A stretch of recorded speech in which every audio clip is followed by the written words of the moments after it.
To znamená, čaká nás všetkých ťažké obdobie. Všetkých. Táto teta je asi sfetovaná. Ťažké obdobie určite nečakajú politických zlodejov a ich tiene.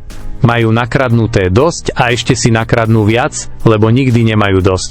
Ťažké chvíle majú a budú mať bežní ľudia, ktorí sa skladajú na vaše nezaslúžené platy a iné výhody. Fuj vám. Boli názory aj z koaličného, aj z opozičného spektra, že ste sa vlastne previdierali na vašu ministerskú stoličku. My sme nikoho nikdy ani nevydierali. My sme si vždy trvali na svojom. Razíme si jednu cestu od samého začiatku. Nikto sa nenájde, kto mi môže povedať, že sme niekoho oklamali, niekoho nejakým spôsobom podrazili alebo čokoľvek urobili. Ja som spadol celováhou tela, dá sa povedať, zo schodíka rovno na hlavu. Čo vám je smiešne? Vysvetlite teda veľmi stručne, prečo je dôležité rušiť voľby poštou zo zahraničia, ak teda takýto systém volieb našich občanov zo zahraničia máme na Slovensku v našom právnom poriadku od roku 2006. Tak to bola veľmi stručná a jasná odpoveď bývalého hovorcu strany Smer a momentálne aj poslanca Jána Mažguta. Roman Michelko nám to na rozdiel od Jána Mažgúta vysvetlil jasne, stručne a bez zbytočných výhovoriek. Nebudem teraz urážať súdnosť poslucháčov, poviem ako je.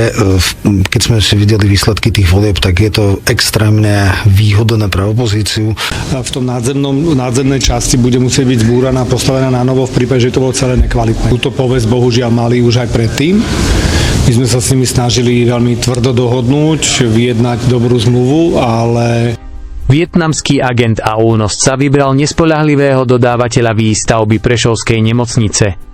Malo to byť veľkolepé dielo, s ktorým sa chceli chvastať pred parlamentnými voľbami v roku 27. Pravdepodobne sa to nestane. A opäť sme sa presvedčili, že smeráci sú babráci.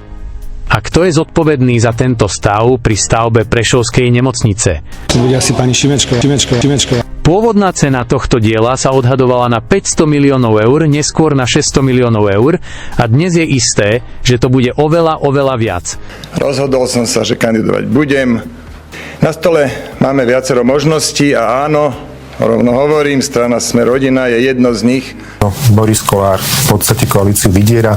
Vláda skončila preto, lebo Igor Matovič sa rozhodol rozbíjať bagrom štátny rozpočet a za pomoci fašistov. Zdá sa, že opozícia bude ešte viac rozbitá a Igor Matovič bude mať ďalšieho súpera, na ktorom bude získavať politické body a percentá.